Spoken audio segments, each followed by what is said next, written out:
Okay, today we are going to go over the staggered deadlift.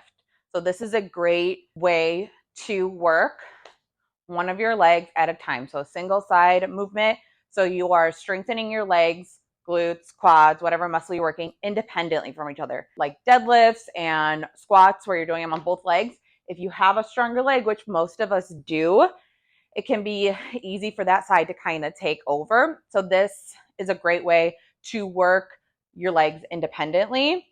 Also work on balance and things like that and not have to use as much weight because you're only working the one leg. So if you have limited weight availability, staggered deadlift is a great option. And I like it better than single leg deadlift because you don't have to worry as much about balance and you're not focused on that as much. And if your balance isn't there, you feel like you can't go heavier, you can't do the movement as well. So this is a good kind of in between or good compromise of single side work, but also not having to completely rely on 100% great balance. So I'm going to show you this movement with very lightweight deadlift. You can use generally heavier weight. I'm going to be using 10-pound dumbbells just for the ease of movement, also talking through the movement and not like killing myself. But generally you can do these pretty heavy because you are working big muscle groups and you're working lots of muscle groups. So that's why you can use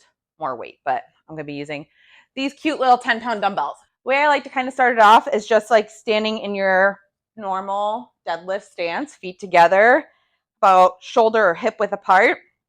And then you just bring one back.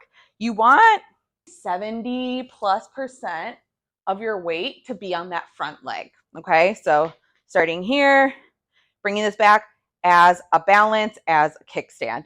And you're still going to put all your weight here. So if I were to bring up this foot, I wouldn't be thrown off balance. Everything should be pretty much put here.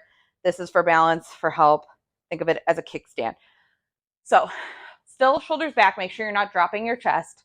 Shoulders back, and you're going to frame your foot with your dumbbells here, okay?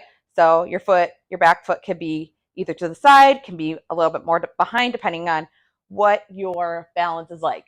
Just standing like that, I can feel my glute and my hamstring like firing up. So that means that I am putting more weight on that leg, which is what we want, okay? So starting here, pull that leg back, kind of find your comfortable spot, and then you're going to hinge forward.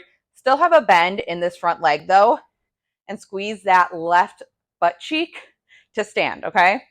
So keeping your chest up, think hips back, hips forward, hips back, hips forward. I'm not standing all the way up. I'm not pushing my hips forward. I'm squeezing that glute, and that's what's making me stand. So hips back, glute squeeze. Hips back, glute squeeze. And then we switch. So feet normal, bring that other one back, still keeping most of my weight in that front foot, slight bend in the knee, weight framing foot, hips back, glute squeeze, hips back, glute squeeze. Keep your chin neutral. It is not looking up and you're not cranking your neck. Neck forward, let your gaze kind of follow as you go down, okay? Hips back, glute forward. All right, I'm going to show you from the front. So feet here, bringing this one back first, weight framing that front foot, weight, hips back, glute squeeze, hips back, glute squeeze, switch, hips back, glute squeeze. Okay, so that is it. Okay, so hope you enjoy. Hope you're working on those individual glute muscles and go heavy. Don't be afraid to go heavy on that.